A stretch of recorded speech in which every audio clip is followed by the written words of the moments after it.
A couple of years ago, I saw the chance to watch Mullholland Drive, but it was not before about 2 days ago that I actually watched the movie. And it actually impressed me because I think it is one of the top 10 most creative movies I've ever seen. And I feel it is a certain way you review movies after watching Mullholland Drive and before you watched it. And today I will talk about what makes the movie iconic and the David Lynch's vision with this movie. What makes the movie iconic is the way the director manages to blur the line between illusion and reality. Lynch has done such a good job with making what happens seem so real that we are indeed shocked by the ending, because with this no high banda scene in the theater, probably the most iconic and most powerful scene in the movie, that comes towards the end. It is revealed that the main character had committed suicide, and what happens in the first part with the lead character and a relationship with this other hot dark-haired girl is largely a dream fantasy created by the main character, and that illusion evaporates towards the end, guys, when we see Betty now as a failing actress living in a crashed-down apartment, and out of sheer desperation and jealousy, she orders a hit on her ex-girlfriend that is now in the real world, dating the director of the movie she auditioned for in the dream world, which then at the end, on this huge big mansion dinner party thing, is revealed to be the son of the woman that let us stay in that house you remember from the beginning. If we talk about this dream world versus the real world in more detail, you could even say that this movie feels like an early version of Inception. Of course, there it is kind of weaved together, but I'm sure in a way, Inception might have been inspired by this movie. Another thing that I feel makes Mullholland Drive nothing short of iconic is how we see the story since the mood that Lynch tries to create in the movie.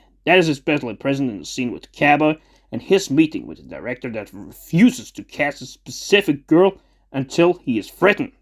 And you see this flickering moose-like lamp as Rita and Betty go into this apartment on Mullholland Drive, not sure what awaits them there, and they find a dead woman in the bed, of course in a theater scene, and of course the absurd moment before the main character shoots and kills herself as you see her parents laughing in her head. In short, you could say that this is a highly experimental and creative film that sadly does not come around too often, when the director tries to deceive us to build an illusion so real, so thought-provoking, to give such a satisfying payoff as you watch it all the way through.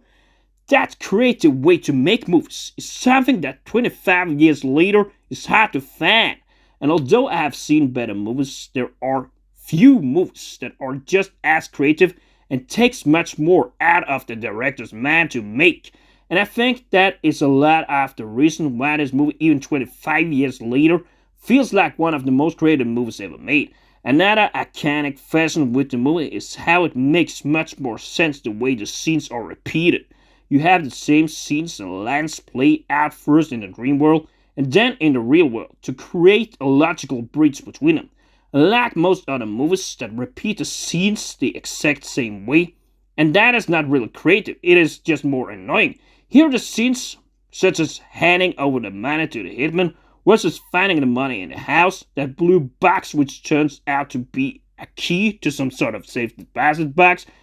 and it is just a random blue box in the dream world, or the dinner scene, where this man tells about his dream